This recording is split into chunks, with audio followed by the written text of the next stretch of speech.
He'll make it for sure. Now that's why I backed him on Tap Touch. Hey, Luke. Yes, Gene Simmons? He's probably the best when it comes to this stuff. Thanks, Gene. You've got the touch. You got the touch. You got the power. Got the touch? Choose Tap Touch. Better your bet. Download the app today. Chances are you're about to lose. For free and confidential support, call 1-800-858-858 or visit gamblinghelponline.org.au.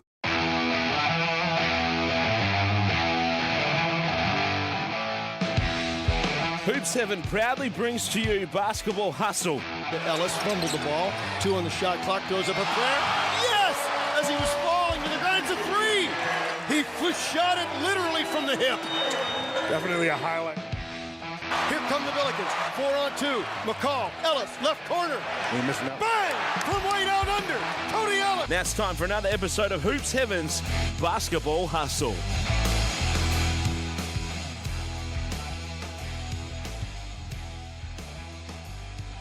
Hello and welcome to Hoops Heaven's Basketball Hustle, very first day of 2025, Cody, and we're back, and it's fair to say there's been a lot for us to catch up on. Yeah.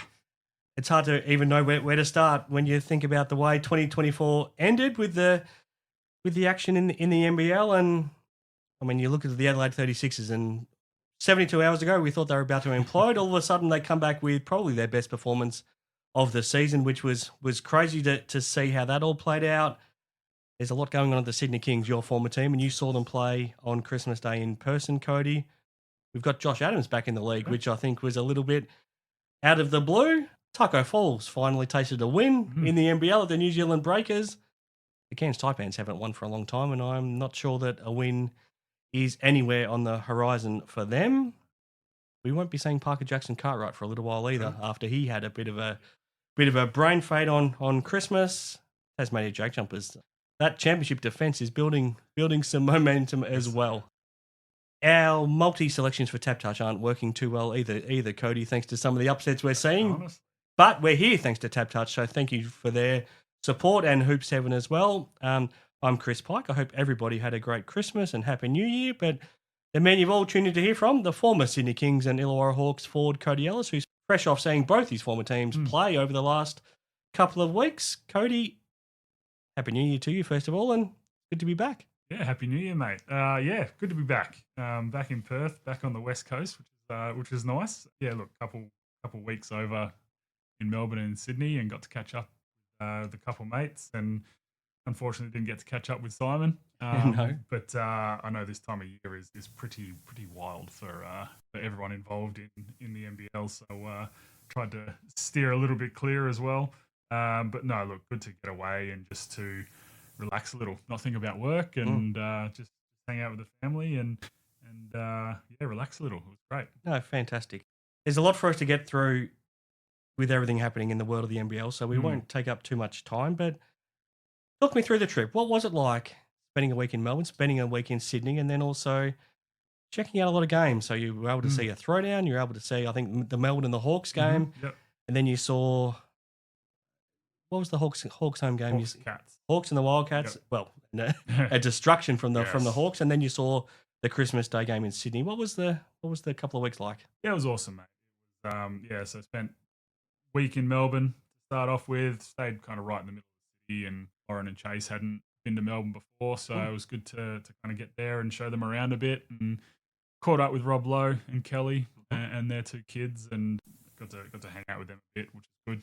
And then just did the touristy stuff in Melbourne. Didn't need a car, just jumped on public transport everywhere, and it was really good. So Lauren and Chase loved it, and it was good for me to just kind of sit back and relax a little bit as well. Yeah, saw a throwdown, which was good. Saw a Hawks and Melbourne game, and I'm sure Rob is pretty happy that we're out of there because they went 0-2 when we were there. And look, it was good. It was great in Melbourne, and on to Sydney to hang out with my brother, which was got to spend Christmas with him as well. Something we haven't done in quite some time, which was great. Saw the Hawks and the Cats game, and it was a lot of fun being back down in Wollongong and just doing that drive. Yes. And, realising how much I miss it there, and that was a lot of fun.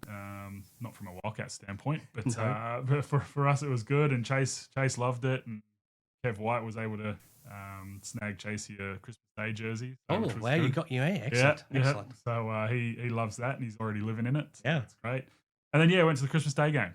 Started off fairly awful, and obviously an 8:30 start was a late start on Christmas. So I had my brother, and then obviously Lauren and Chase, and we were pretty much ready to go after the first quarter with how average it started. But glad we stuck around because it ended up being a pretty good game. Yeah, it did. Feeling good, feeling refreshed, and but happy to be back here. All right, Cody. I'm glad you had a good time. We're sitting here on the first day of 2025. Do anything exciting to bring in the new year or to finish 2024? No, mate, I was laying in bed.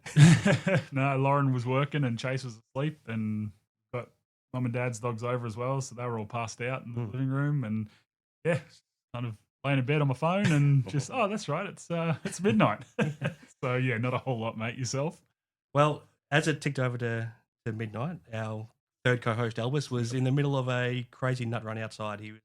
I think he knew that it was New Year, and he wanted to make sure that he stayed awake until midnight. And I took a quick break from my computer desk to go and play with him. So that was, and then at about 12:30, he finally passed out. And then, as you saw this morning, he was back ready to go as soon as you showed up. So no, that was as exciting as things got for me. As you can imagine, 2 NBL games on a New Year's Eve night, and that's your night done. That's my night, just like Christmas night. All right, there's a lot for us to catch up on, Cody. Before we go through the results, because we've got 2 weeks worth of results and at least one game every single day over the last 2 weeks, a few things that really stand out. The Parker Jackson-Cartwright 5-game suspension after Christmas Day, just while the Breakers were on a horrible losing streak, but they did well to bounce back in Cairns on New Year's Eve. Cam Oliver, I've never seen such a quality player in the doghouse to the point that he is. You saw him on Christmas Day, so I'm fascinated to get your insights. But the Kings are also about to bring in a new import to help Jalen Adams in the backcourt, which will be fascinating to see. Disappointing that James Bateman's season is over, but I'm pretty excited to see Josh Adams back in the league. It's disappointing we haven't seen him since that first Jack Jumpers season, but I'm pretty excited to see what he can do. And then what we saw across 48 hours from the Adelaide 36ers was remarkable, because it looked like the team was about to implode in a way that we haven't seen a team implode in a very long time in this league. And all of a sudden they bounce back and they have their best win of the season, I think, in Sydney. Yeah, we could do a whole show just on those four points, Cody. There's a lot going on just there. Yeah, look, PJC, obviously it's frustrating that he's got a 5-game suspension, but fairly self-inflicted, unfortunately, and knocking Michael Aylen on his butt was not ideal. No.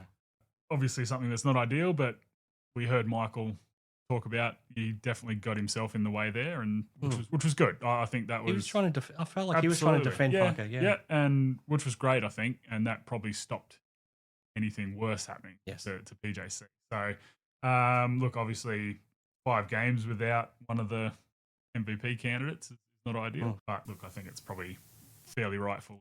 So, Cam Oliver he's been all over the shop this year, actually. I think we've seen a couple games where he's been pretty focused and in and had some decent games, but we've seen the majority of them where he's been, I guess, sitting on the end of the bench and a couple minutes here and there, and that's about it. He doesn't really get much of an opportunity either. And not overly sure if that's just, Gorge's decision, or if it's something that, we're not seeing from Cam, his attitude or something like that. But, I'm not sure. It's an interesting one. I don't think it's an attitude thing. I don't think he's that kind of a guy. I don't really know him at all, but he doesn't seem like that kind of a guy that would be throwing out bad attitude towards coaches and all that sort of stuff. He seems like one of those guys that is really good within the group and pumps up people's tires and has people's backs. And so, it's a really weird one. He can't really find a rhythm this year, unfortunately. So I think if he figures it out, then all of a sudden Sydney become legit. But we'll see how it goes with bringing in another import. Yeah. Josh Adams, happy to see him back. Yes. That'll be fun. The Bullets are starting to play some decent basketball. They're starting to figure it out, and I think throwing in an elite scorer like Josh Adams and someone that knows the league is going to be massive for them. Hopefully there's not too many growing pains, which I don't think there will be. But it's going to be exciting to see him back in the league. And then Adelaide, my goodness, talk about bipolar at the moment. It's Yeah, it's really strange. We saw that the game where they just were never in it, and Montrez is visibly absent from the post game huddle, and that was noticed by lots of people. And read into that what you will, but it was just frustrations, and he shaking everyone's hands and then walk off to the locker room. He was probably sitting in the locker room going, "Where the heck is everyone?" Yes. And then, well, it's an NBA thing. They don't have no, post-game huddles. No, in not the at NBA. all. No, they don't. They don't. But I mean, he's been around here long enough now that he knows that's a thing. But yeah, I mean, that's just part of their frustrations as a group, I think, at the moment. And then to come out and do what they did to the Kings. Well, is have you ever wild. been more shocked by a result than that one? No, not at all. I mean, 3 games in the last couple of days, I've been shocked at all of the results, to be honest with you. I think that we went 0 for 3 on those, which was great. Yeah. Yeah, that was just, I mean, it was 29 or 30 to 8 at one point in the first quarter. And yeah, I mean, I'm not sure if that says more about Adelaide or the Kings at the moment. I think it's a bit of both. So, no, look, they, when they're on, they're so good. I think Montrez is just a beast, and Kendrick Davis is clearly an MVP candidate. He's really figured this league out and cut some people up from early in the season. And he's fun to watch. He's just really calm and composed. And he does a lot of good things for Adelaide. So, yeah, look, it's there's a lot going on, and there's heck more going on than what we spoke about. But I'm sure we'll dive into that. Yeah, we will.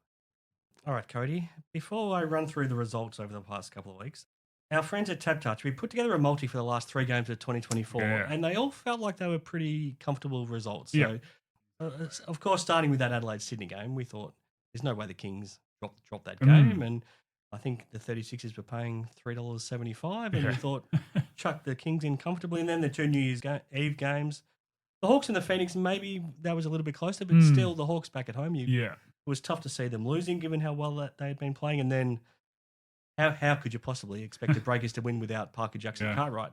All 3 of those won. What I learned from that is that if you're listening to our multis thanks to Tap Touch, maybe you do the total opposite. Yeah.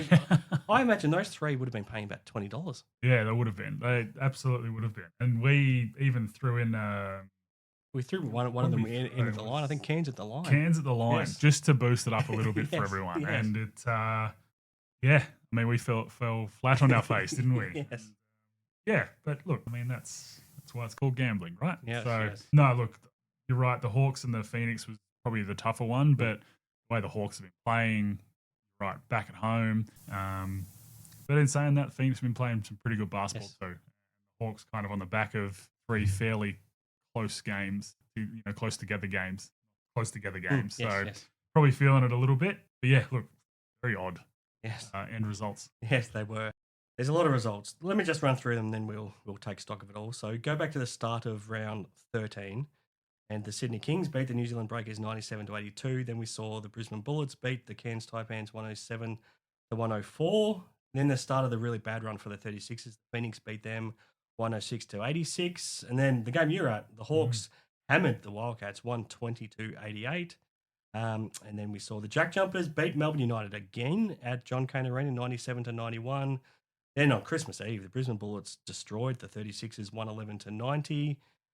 Christmas Day, the Jack Jumpers beat the Breakers 97-82. And then again, the game you're at, the Hawks beat the Kings 111-108.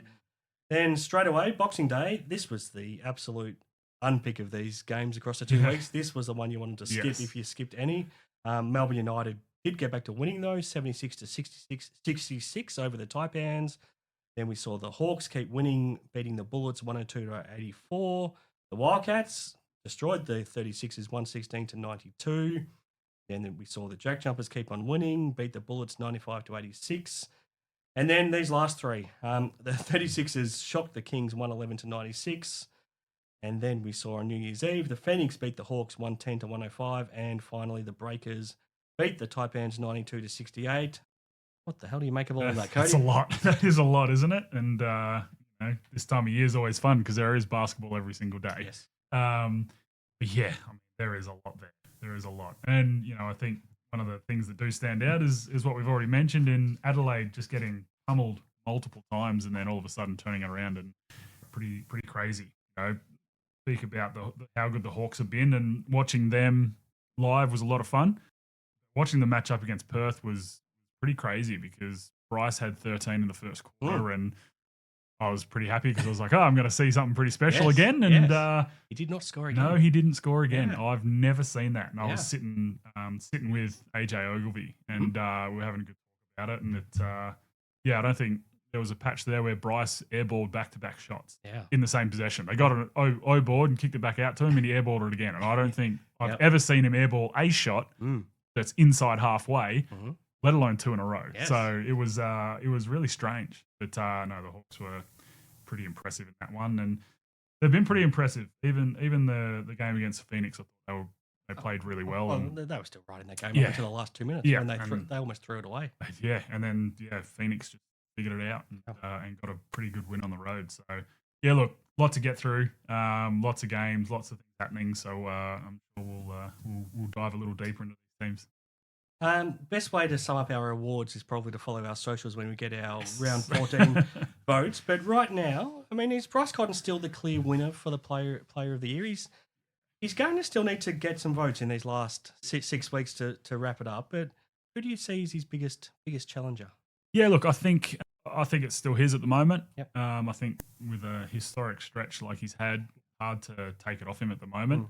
I do think Trey Kell has been right up there. He's been so good for the Hawks this year, and I think he's kind of gone a bit unspoken about just because of how good the Hawks as a whole have been. Yep. But I think a lot of it has to do with him and just him slotting in so well and being super aggressive, but also being able to get Tyler Harvey off the ball. Yes. And all of a sudden we've seen his game go to another level again. Yep. So I do think he's either third or fourth on Simon's leaderboard. Yep. Yep. And then, like I said, Kendrick Davis, I feel like has been really good throughout the year. But Casey Prather is starting to wind back the clock a bit, and he's starting to rack some votes up, I think. And look, they're probably your 4 that I think really leading the charge towards the end of the season. Yep, no, I think you're right. I think it's Warney's awarding the Damo to lose as well now that Will Magnay's injured. I think he's back on top of the leaderboard with Damo's votes, and don't know if we're going to see Will Magnay again in the regular season, so it's hard to see anyone but Warney wrapping that up. Yeah, I can't see anyone catching him at this point. And he's a big reason why Bryce didn't score in those last 3 quarters. Yeah, for sure. He did a great job, and I think that he's done an awesome job all year, and he's been dominant on that end of the floor for the Hawks. And look, with Magnay out, I don't think anyone's close to catching him. So I think it was a 2-horse race at one point, and I think it's down to a 1-horse race. I think so. Yeah, I mean, full credit to him as well. So, yeah, we'll get the round 14 votes from both our guys, and we'll put that up on our socials as soon as we can. It's not easy when we don't have any time in between games to take stock of a listen. It's hard to know when one round ends and one round starts right now as well, Cody. Let's take a deep breath. Let's take stock. Let's hear from Tap Touch. And then when we come back, we're going to run through every single team and give a bit of an update on how all 10 teams are looking and what they've been doing or haven't been doing over the past couple of weeks. Yep, sounds good. Can you picture the first goal before the ball has even bounced? Can you read the footy future in the mullet of a full forward? You've got the touch. Got the touch? Download the Tab Touch app today. You win some, you lose more. Okay, I'm back here with Cody Ellis on Hoop 7's Basketball Hustle.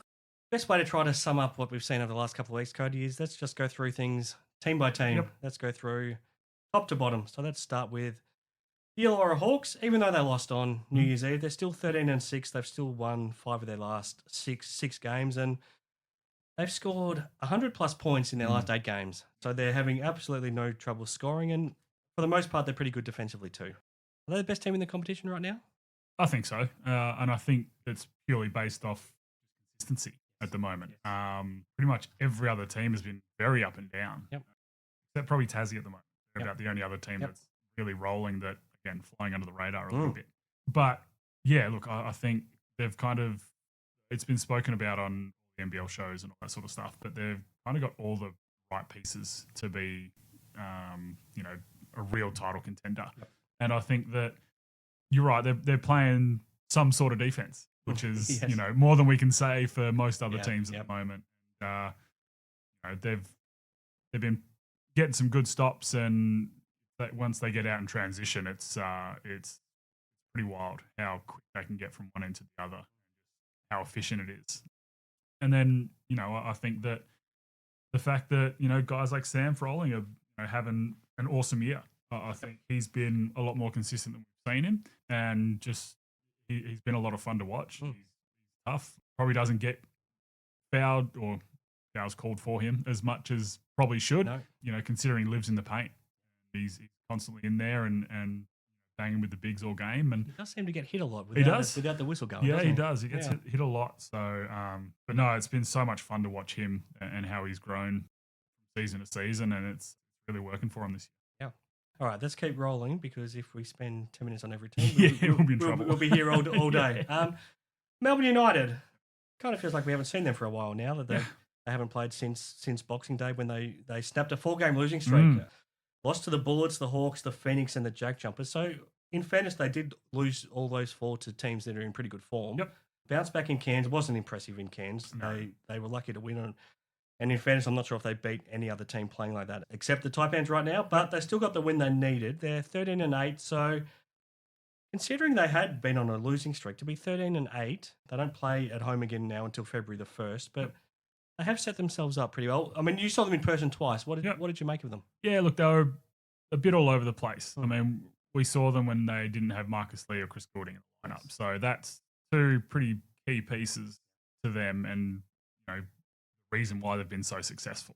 Yeah, look, they did. They looked just a little bit all over the place and just kind of a bit out of rhythm. And I mean, that happens when you've got 2 guys that are playing big time minutes, and a lot goes through both of them. That can happen, especially with a guy like Goulding, who not only puts points on the board and is a threat, he just draws the defense away from everyone else as well and opens everyone else up. So, yeah, look, it's hard to read anything into it, like too much into it. I mean, the game against Cairns was not pretty at all. And, apologies to anyone that watched that one, because that wasn't a fun one. But, no, look, I think that kind of little gap here where they've probably been able to reset and rest, get a bit of time with the family now, I think do them a world of good. And they go on this crazy road stretch, which they do every year. But look, I think it's hard to read too much into that 4-game losing streak. But again, still in an amazing position, and that's the work they've done early in the season. So they're still legit. Tasmania Jack Jumpers. It's amazing to think now that only 9 games ago they were 3-8, and they were in a lot of trouble. We were wondering if they would be able to pull the tail up on this thing. All of a sudden, they've won 8 in a row. Now, 3 of those have been against the Breakers, 2 of them against the Bullets. They beat the 36ers, they beat the Taipans, then they won in Melbourne. So you can point at the schedule. Maybe it hasn't been as tough as it could have been, but you can only beat who you're playing. And they've also done that now without Will Magnay. What they have done, Cody, is they figured out how to score a few more points. So we were wondering, how on earth do they even get to 70 points there for a little while? But over this 8-game stretch, they put up 92.9 points a game. And I think a lot of that is Sean McDonald back in the lineup, giving them that extra ball handler. It's helped Jordan Crawford more than anybody, who's now got somebody creating shots for him. Milton Doyle is now having some good shooting nights, and then he's having some good nights where he's a great facilitator as well. And their defense is holding up as well. They've only given up 81.8 points across the 8 games too. Are you impressed enough with them to suggest that they could actually defend their title? Yes-ish. It's going to be tough without Magnay. Yep. I think, especially when you come up against your Melbournes and your Hawks. Yep. It's going to be tough to be able to compete with them without your primary big. Yep. And we have seen rebounding has been a problem. Yeah, and I think that, look, we spoke about it a lot kind of earlier in the season. Once McDonald was going to be back in the lineup, it'll change them completely. And it has. It certainly has. And you're right. It's just opened up and freed up everyone. We've seen that from a few other teams, like mentioned before with Trey Kell in the Hawks lineup now. It just kind of frees up everyone else. They don't have to take those shots that aren't good shots, but they have to, because it's better them taking it than someone else taking it. And we've seen that with Crawford and with Doyle, where they just couldn't find a rhythm at all throughout the start of the season. Throw that extra ball handler in. All of a sudden, those 2 guys are playing off the ball instead of just giving the ball a headache. And it's just freeing them up. And it's just, I mean, they're playing awesome. And they look really, really good. Defense is never an issue with these guys, and we know that. But yeah, look, I think great for the time being, and they've done an unbelievable job to be 11-8 now. Mm. But yeah, I think if they want to properly contend and defend their title, I think it's going to have to come with a healthy Magnay. Yep. Two other guys that are stepping up for them. Anthony Drummock's now playing great basketball. And I think his 19 points that he scored in their last game against Brisbane is the most he's ever scored since he's been part of the Jack Jumpers. And Ruben Tarangi has now stepped up into that 4 spot, and he's being a bit more aggressive. Yeah. And when he's more aggressive, he can be not an offensive threat, but at least make himself useful. And then you know that defensively and rebounding wise, he's always pretty good. Yeah, for sure. I think, Drim's come on and, again, he's been more aggressive. And I think they've needed that. And, again, a lot of that comes from McDonald creating all that sort of stuff. And then Doyle, again, on his nights, being that facilitator, kind of reaping the rewards of that. So, which is good to see. I mean, we've seen him be an absolute lights-out shooter for the early part of his career. And, again, he's a big confidence guy. And I think that, they're just instilling all the confidence in the world into him. And it's showing. Then Rubes is... Sorry, before we move on from Drim, did you mention him to Rob when you caught up with Rob? Did you have a chat about Drim? Oh, it was after it. It was before it all happened when we caught up. So, okay. But no, we were in Sydney when that happened, and not ideal. Not ideal. The old elbow push to the back of the head. So, but yes. love getting into it. So, as for Ruben, Rubes, look, he's been great for them as well. I think that start of the season, it was one of those things that it was you're almost watching him going probably at the tail end of his career now. He's not that old. He's I don't even know if he'd be 30, but it feels like he's been around forever. He has. He's been around for a long, long time. He's been part of some really, really good teams. He's just kind of turned the tide and just come back out. And I think playing in that 4 spot has been huge for him because he's got some bigger guys that guarding him now. And on the other end, that's not an issue because he's a strong dude. He can guard the 4 men around the league, and he's taken advantage, and he's been great. He just energy, I think, is the big thing, and he's kind of, I think, really found his role within the team. I think that's kind of where he was struggling early in the season, and now he's found his role. He's a big-time piece for them. Yeah. The other person we haven't talked about, because this has happened since we did our last show, is that the Jack Jumpers moved on Craig Sword, and they've now since brought in Ian Hummer. He's a different type of player. Yeah. So Hummer's now more of a 4-man. Yeah. And he's probably going to have to play 5 because they're without Magnay, and Sword was playing sort of a 2 or a 3. But aside from that, it looks like they're actually going to end up playing similar sort of roles and minutes. I'm not sure he's going to be a guy that makes a big difference in how far they go. Yeah, it's an interesting one, isn't it? I wasn't overly sold when I saw the signing. Yeah. But look, he's going to give them some minutes here and there and some big minutes. I think he's going to have some games where he helps turn the tide for sure. Yep. But at the moment it's looking like it's fairly similar to what Sword was giving. Yeah, the only thing he gives different is a bit of a bigger body. Yeah. Which I guess they need. But aside from that, it doesn't seem like it's necessarily an upgrade. No, it's kind of a sidestep more than anything. Yeah. All right. I'm really fascinated to get your thoughts now on the Sydney Kings. Yeah. Let me just get your thoughts first of all. What did you make of what you saw in person from them on Christmas night? Yeah, they seem a little bit fractured as a group. Yeah. The championship team that we saw a few years ago were so close as a group, and you could see it. It was them against the world. Yep. And that's how they walked in. They walked into arenas with their chest puffed out, and they almost played like the bad guys. Yeah, and it felt like that was a connection with the coaching staff and the playing group. They all had that attitude. They did. I'm not sure you can say that the coaching staff now, led by Gorge, and the playing group is necessarily on the same page. No, and it seems a bit like that. It seems like there is a bit of a distance and a gap between the coaching staff and the playing group. Yep. General, not just in that area, but just in general. And it's always been strange to me when you have assistant coaches doing all the subbing. Yeah. And look, that's something that Gorge has done for quite some time. But it still just rattles me. And it's a weird one because you do see guys get subbed out and spit the dummy now. Yep. And we're seeing it more and more. And it's a bit odd. And look, I think there's probably frustrations in the playing group on they should be a heck of a lot better than they are at the moment. But they're just not gelling.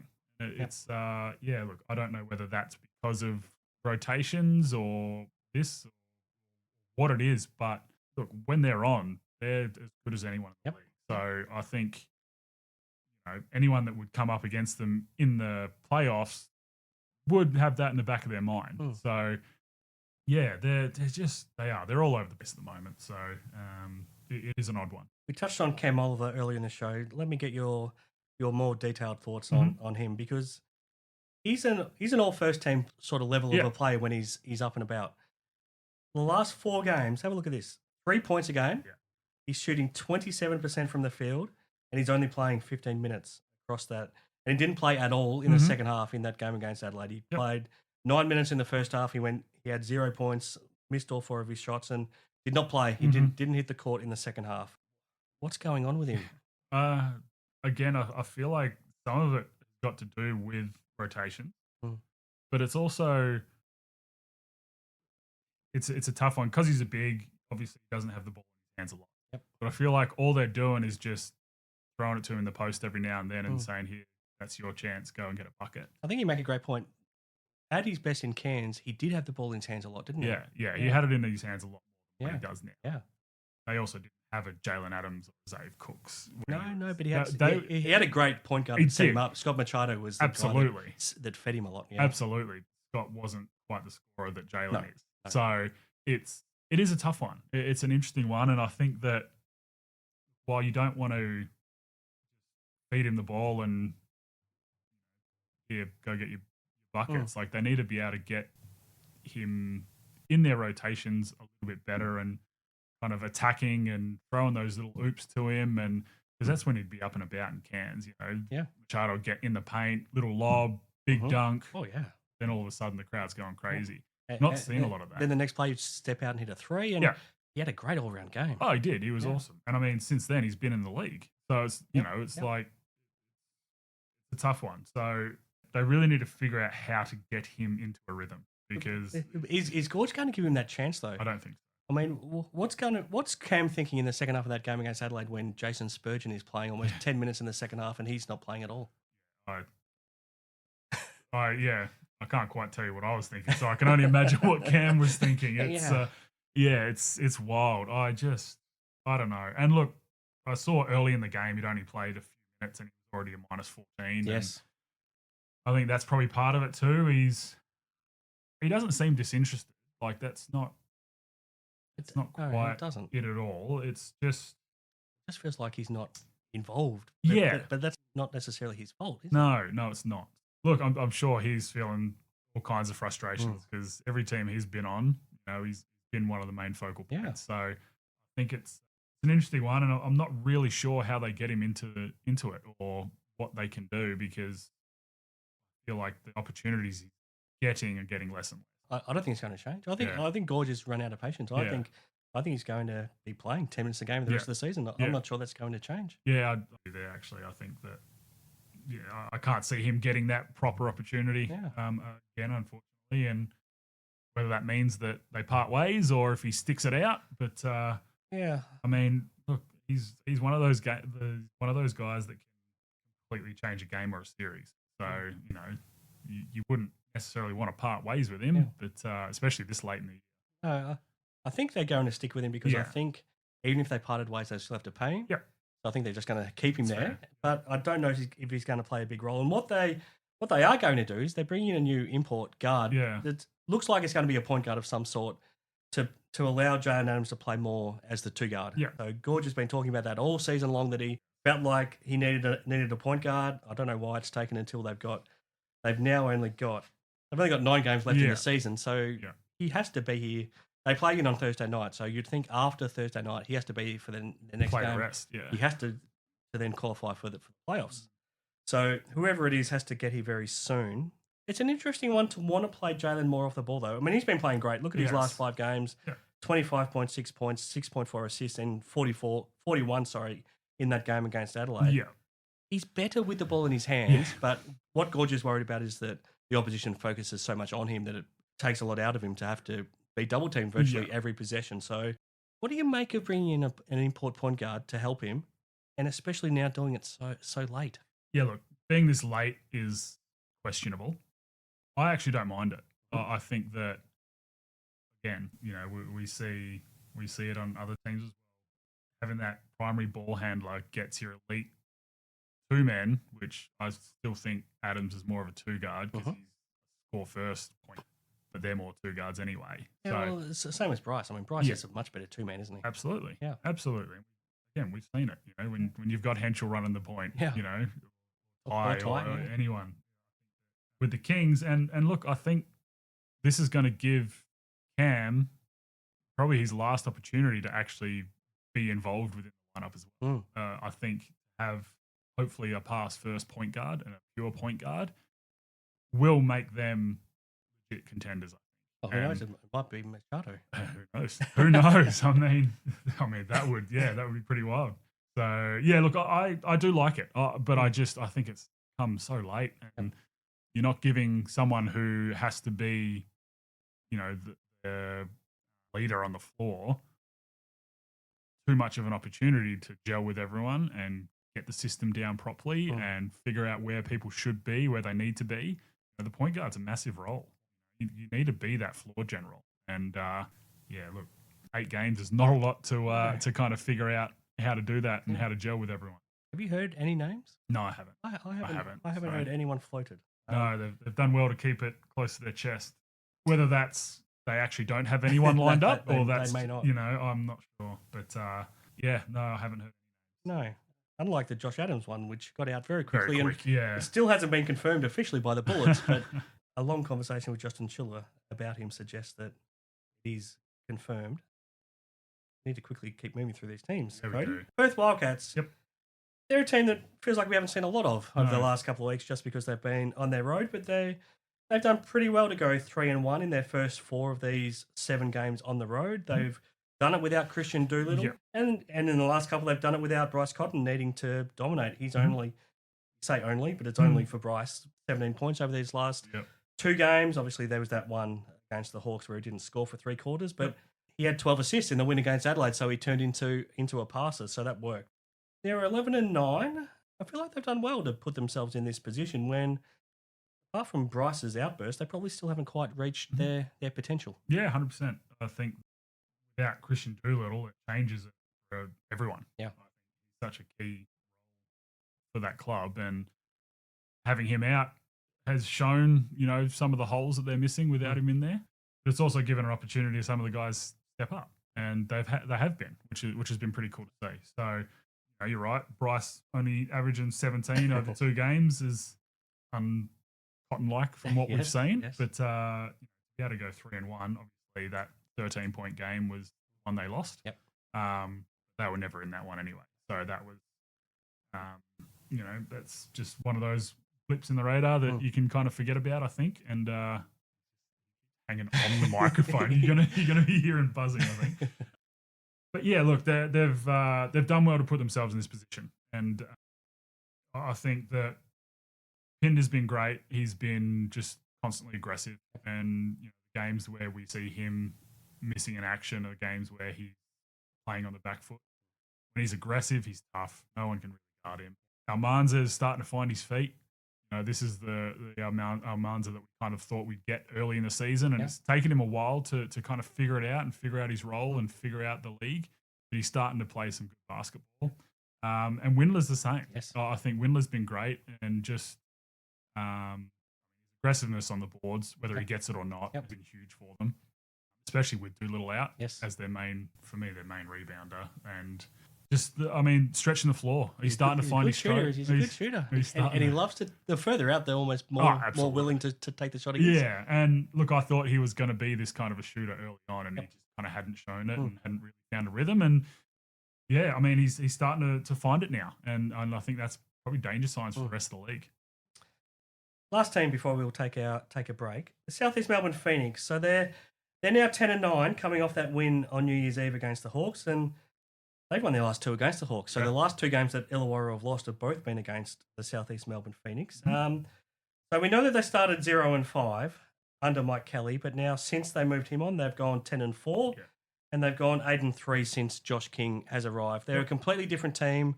Defensively, they're still playing that full court defense, but they're also playing a really fast pace offensively, which means that their games are pretty high scoring as well, so they're not having any trouble scoring. Nathan Sobey's now playing probably some of the more efficient basketball of his career. Matt Hurt's playing great. Angus Glover's playing great. Geordie Hunter, is playing really well. And now Derek Walton Jr. is back to the Derek Walton Jr. form that we saw in Sydney. I'm willing to put them in the mix as being a real contender. I agree with you. I think when you look at that roster, it's lined up perfectly to play with pace. And under Mike Kelly, it was a lot more bogged down run sets. Yep. With King at the helm, up the floor defensively, right, which causes turnovers, and then all of a sudden they get downhill running. Again, like we saw Soap struggling early in the season because he was putting up, some shots that were less than efficient. And it was in a half-court offense, which he doesn't thrive in. No, exactly. And it's similar with Walton. He's taken a little bit, but he's back to where we thought he would be at. Gus is the same. Like he's so good in transition. Geordie is such an athletic and quick big. Hitting those pick and rolls early in transition, coming down the court and setting that early on ball for Walton or Sobey or Gus or any one of the guards. And then he's one of the best pick and roll big men in the league. Kind of gets his feet right and he jumping off his right foot and throws it down on anyone. Yes. He's found that little bit of aggressiveness, hasn't he? He has. And I mean, he had a big dunk to finish the game against the Hawks on Davo. And I think that, you're right. They're a contender. And I think they're kind of charging up the bottom end of this 6. And I think if I'm the Hawks, I'm probably a little nervous because they're kind of one of those teams that play with the same kind of tempo, which no one else plays with. It's really the Hawks and Phoenix that play at that tempo. So, and the last 2 games they've both played, they've been great games awesome to watch games. because of that, haven't they? I know. Give me a series of that all day long. So, I think that they're really starting to figure it out. And you're right, they're going to be a danger team if they can. West Camp's another one that's now found his feet. Right. We saw him not play at all in Perth, and we were wondering if maybe he wasn't going to be around for much longer. He's now found his feet. He has. And again, just kind of that more up-tempo style of game has just suited him well. And kind of found his role. Right? And I love listening to Josh King. He talks about with him that after that DMP, a guy might go and sulk and feel sorry for himself, or he brings his work ethic and puts in the hard work and earns the trust of his coach back. And it sounds like that's exactly what he's done. Yeah, absolutely. Put on the hard hat and get back to work. Yes. That's it. Oh, absolutely. And that's what you want out of imports, especially. You don't want imports coming in and sulking because they're not getting playing time or getting the right amount of shots. It's one of those things that, I mean, it's professional sports. You're going to have games where you're not in a good place and you get benched and you don't play, or you play very limited minutes, and it's kind of how you bounce back from those. Cool to see, and I think King's done a great job of probably pumping his tyres up as well and just getting him back into a rhythm, and it's working out for him. Okay, before we take a break, that's the top 6. Do they end up being the top 6? And secondly, before we take a break, who is the championship favourite right now? I still think the Hawks are the favourite. Find it difficult 6 to change. I think Adelaide's still a bit up in the air, and I think Brisbane, while they're playing some good ball, were that far behind as well. 10 losses at the moment, so they've done well to get back into that mix for sure. But again, throwing a guy like Adams into it that this late in the season is tough. It is tough. I just think everyone in that top 6 is playing too good a basketball right now to fall out. So I reckon this is probably the 6. All right. Let's hear from Tap Touch. We'll come back and talk about those other 4 teams. Then we'll take a look ahead to round 15, Cody. He'll make it for sure. That's why I backed him on Tap Touch.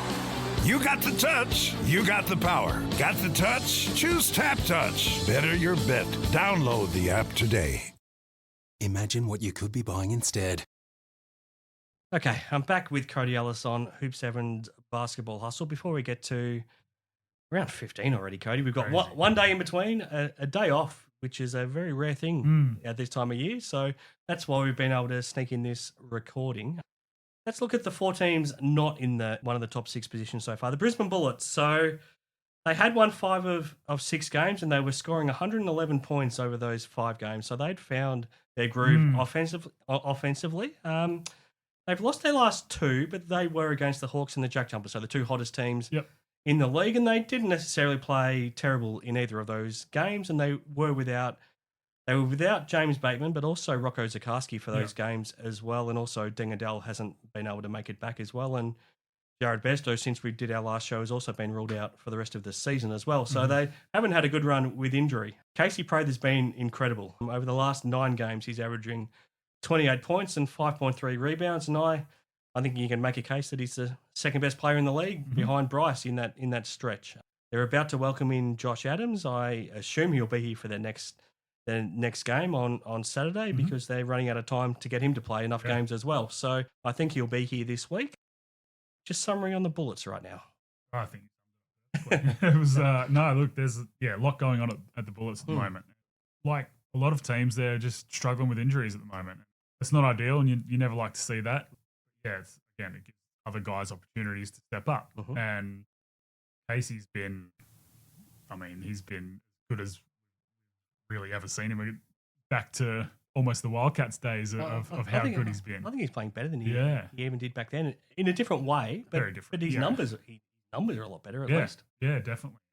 Pretty fun 9-game stretch to watch him do his thing, and he's feeling good about himself. And that's awesome. Yeah. And he's been a big reason why Brisbane have gone on this tear and are kind of right back in the mix. I think bringing Josh Adams in is going to be great for them. I do think that, again, it's going to take a few games to gel and a couple good training sessions, but it's an import that knows the league. Yeah. I think that is probably as important as anything because he understands it. And we say it all the time with new guys coming into the league. Like it's one of those ones that you really need to figure it out as quick as possible because it is different than other leagues. Yep. And well, we've seen that, haven't we? We've seen it with Taco. Look how long it's taken him. Yeah. Oh, absolutely. Absolutely. And look, he's going to come in and be great for them, I think. I think that the good thing about it is he almost fills the exact role that Bateman's playing, doesn't he? So he just slots into that 2-guard spot. Yep. You still have Nordo playing as your point guard. You still got Cook playing as the 3. You got Prather as the 4. You got Harrison as the 5, and then you got Bannon backing up the bigs. Yeah. So he's as close to a like-for-like replacement as they could possibly have found. Yeah, I think so. Done an unbelievable job of being able to get him back into the league, and I'm certainly looking forward to seeing him play again. Well, it's been a shame we haven't seen him since that grand final, haven't we? Yeah, it really has. Unbelievable. I remember talking at the time, he was one of those guys that put his Superman cape on during that playoff series to beat Melbourne, first of all, and then to at least give Tasmania a chance in the grand final series against Sydney. Yeah, it's been a shame that we haven't seen him since, but let's hope he's still the same sort of player. Yeah, fingers crossed. And it's not been that long, so I would assume he's very similar to what he was when we first saw him. So really looking forward to that. Adelaide 36ers. I don't even know where to start. I was always ready to talk right there. Death notices after that loss to Perth at home, and at that point they'd lost 3 straight games by 20+ points. And then you hear Isaac Humphries talk straight after the game on radio, talk about how they don't know what they're doing. There's no connection with the coach, and it sounded as bad as things could possibly sound. You look at Montrezl Harrell's body language. You look at the fact that he wasn't there at all, like we talked about before, with the team for the post-match huddle. He's not sitting with the team even when he goes to the bench during the game. Yeah. And it looked like they were a team as ready to implode as I've ever seen. And then they had to go to Sydney 48 hours later. And I was seriously thinking that it was going to be Mike Wells' last game as coach if they didn't play well. They played incredibly well. Yeah, they did. They put in an incredible performance to dominate the Kings from the start. It was only a 15-point margin in the end, but it feels like a 30-point game just from watching it. The Kings got it back a bit late, but Davis has 30 points, 9 assists. Harrell 25 points, 10 rebounds. DJ Vasiljevic there for a period caught fire and lit up his old team, and Isaac Humphries backed up his words and had a really good game against his old team too. Can you think of a more dramatic 48 hours for a team? Not at all. Not at all. It was crazy. It really was. And even to have Isaac come out and say that kind of stuff, is something you usually just keep in house. Yes. So I was, as soon as I saw that, I'd pretty much in your shoes as well, and written them off for the season. Yeah. And then to come out and do what they did against the Kings was super impressive. And they came out, they played free, they played with confidence and looked like they were having fun, and completely different looking team. It was very strange. Got to need more than one game's evidence to let me kind of think that they've got a shot of cracking that 6. Yep. But if they can come out and play with that same kind of energy and enthusiasm, then I mean they're tough. They've proven how good they can be. So look, they're all over the shop at the moment. So I feel like we're going to learn everything about them on Saturday. They're playing against Melbourne the first time. Yep. They've played Melbourne since everything that happened that last time where everything fell apart for them. They're playing at home. I feel like it's one of those games where they're either going to come out and completely blow Melbourne off the park, or off the court, or they're going to lay an egg like they had the previous 3 games before Sydney. Yeah. I don't think there's going to be anything in between. No, I don't think so. I think they're either going to be great and announce themselves, or they're going to show that Kings game was just a one-off. Yeah, look, I agree. I think, look, the NBL's not going to use that footage much for preview, are they? So looking forward to all that. But I think that's kind of where their season started to take that. Oh, for sure. Yeah. Because they were starting to roll and play some really good basketball together. And I mean, since then, they've been just all over the place. So it'll really show the maturity of the group, I think, how they perform against Melbourne. So looking forward to that one. New Zealand Breakers. They had lost 8 straight after adding Taco Fall over the FIBA break. They'd lost those 8 games by an average of 19 points, and they looked a team completely dispirited by the time they lost on Christmas to the Jack Jumpers. And then Parker Jackson-Cartwright, you could just see the frustration spill over. I mean, he's been giving his absolute all for this team. Yeah, They haven't been winning, and you could see that as soon as Ruben Tarangi pushes him, that something just went off in his head. He just was seeing steam for a little while, and Michael Allen got in his way. The other referee tried to calm him down, and I think the 5-game suspension was probably fair. You can't put your hands on the officials. It also had the potential to completely further derail their season, and there was a chance they don't win another game after that for the whole season. Instead, they come out and play a great game on New Year's Eve against the Taipans, and they did it a completely different way by slowing the game down. So Mitch McCarron comes and plays as the point guard, and they slow the game down, play a half-court offense, get the ball inside to Taco, and he ends up with 21 points, 12 rebounds. Matt Mooney's the other one that had the ball in his hands a lot, and he plays his best game of the season as well with 23 points and 10 assists. They're another team that really hard to know what to make of. It really is. And we spoke earlier in the show, but 5 games is, probably smack on what was deserved. Not a lifetime ban or a season ban like you had some people trying to tell you. Oh, I know. Well, actually, I think that was for Rob Lowe, wasn't it? There was that, Yeah, that was for Rob Lowe. You had someone saying he deserved the whole season. Yeah. So people overreact in the moment, but that's fine. It is what it is. Played a lot slower style of game because they had to. With McCarron running the show, and I mean, it played into Taco's hands perfectly. Like you said, it kind of gave him a bit of confidence as well. And I mean, I don't know how you guard him when he's in paint. You literally just can't guard him. I honestly think the only thing that can stop him is the 3-second call. That's the only thing that can stop him. Yeah, I think he's going to have to be in there for half a shot clock for him to actually call it. Yeah. So, look, they looked really good. They did. They looked really good, and they kind of have always been that no excuses kind of a team. And well, they haven't used excuses during this whole time, have they? Yeah. No, and they came out and played that exact way. And, it was pretty cool to see. Yeah. But look, they've got some tough games coming up, and it could get ugly. Unfortunately, I'm sure they're all hoping PJC comes back with vengeance and comes in ready to go. It's a tough stretch for them without him in the lineup.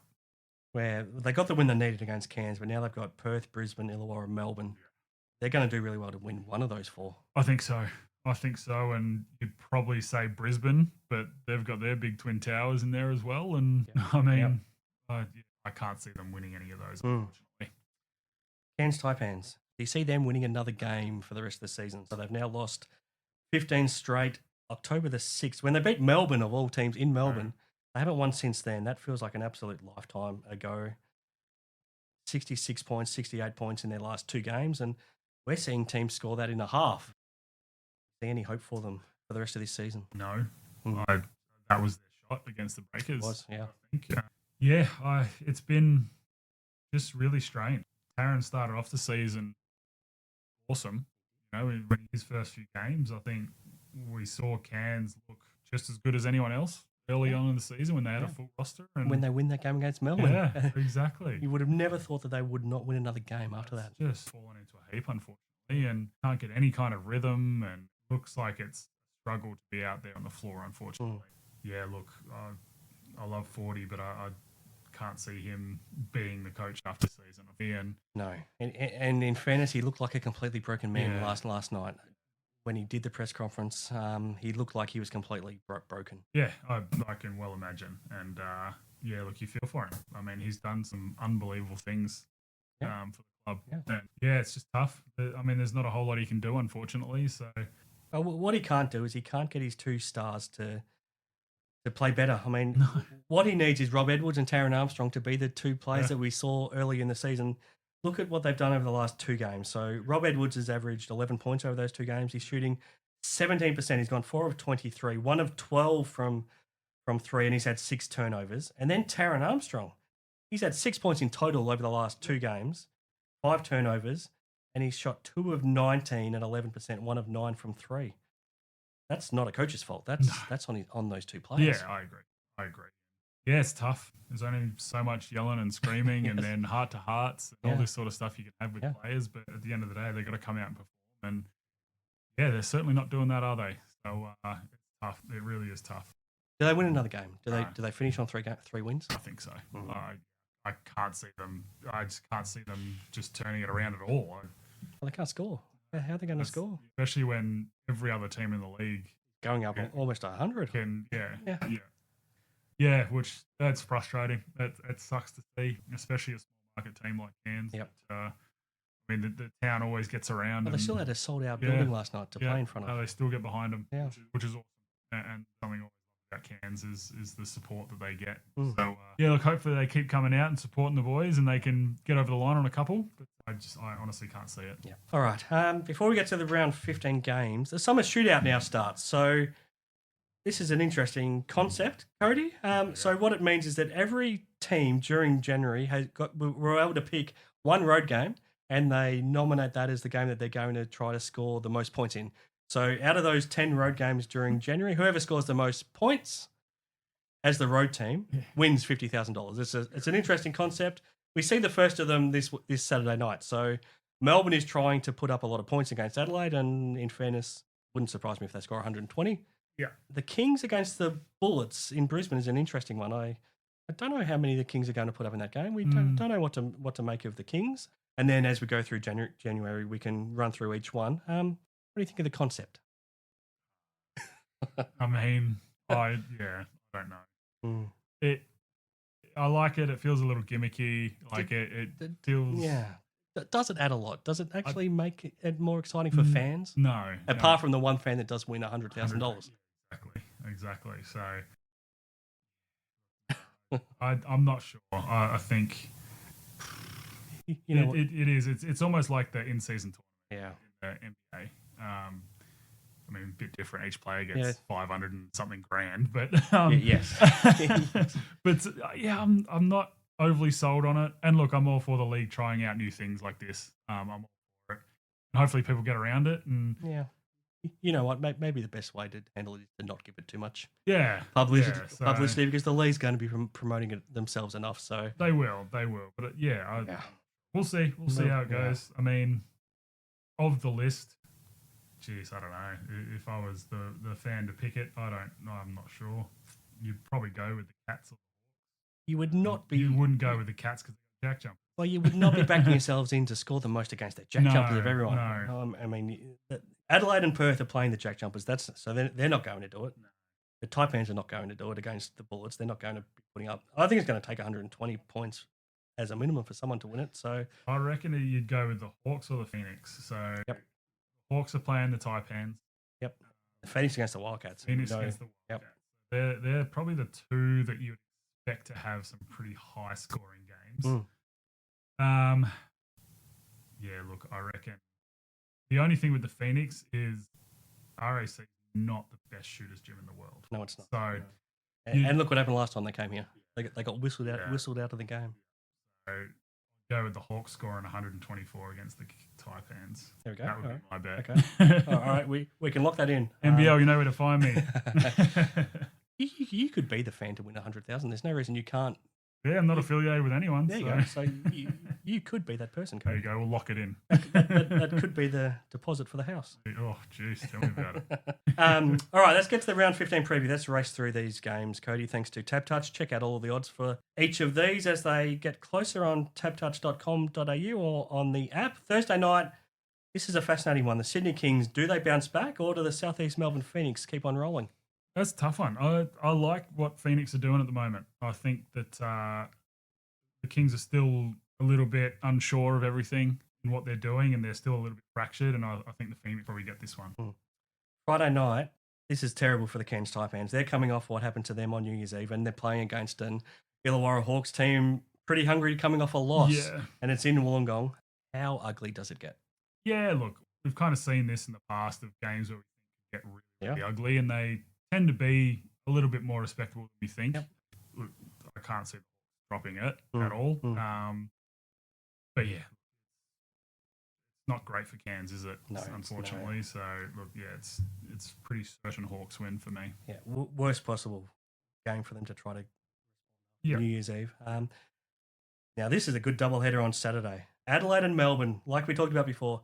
First time these two teams have played since we saw everything completely just I don't know. Go to shit. Yes. There's no other way to put it.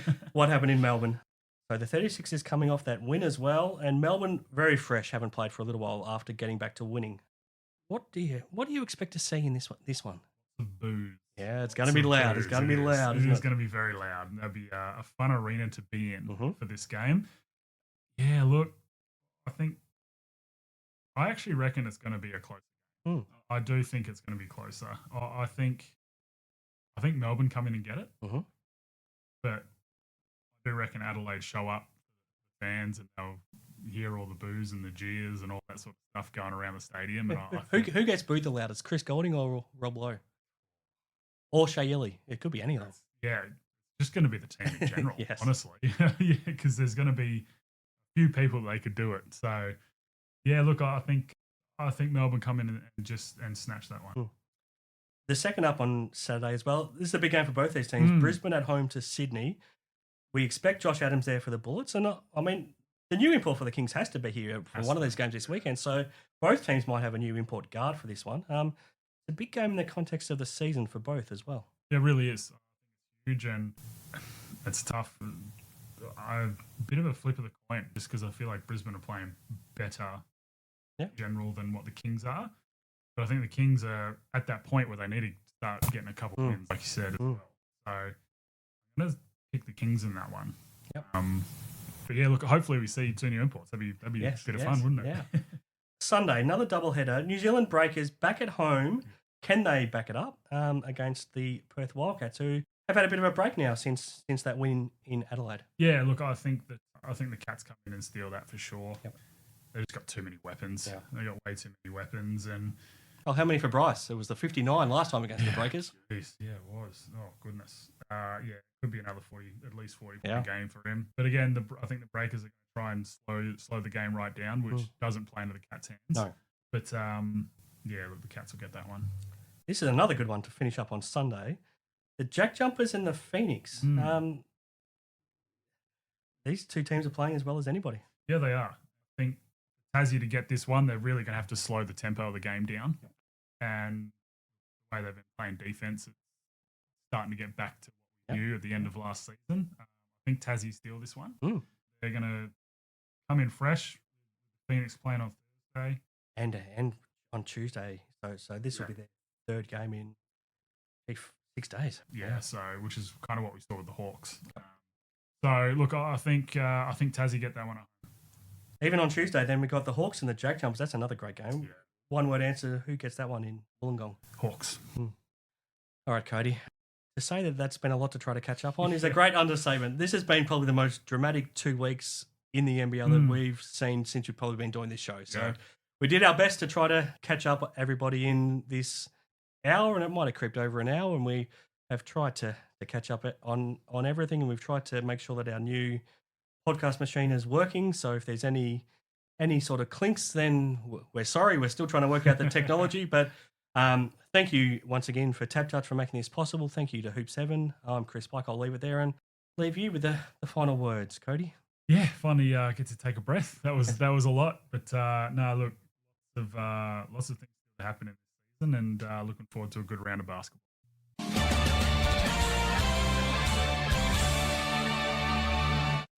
Can you picture the first goal before the ball's even bounced? You might have the touch.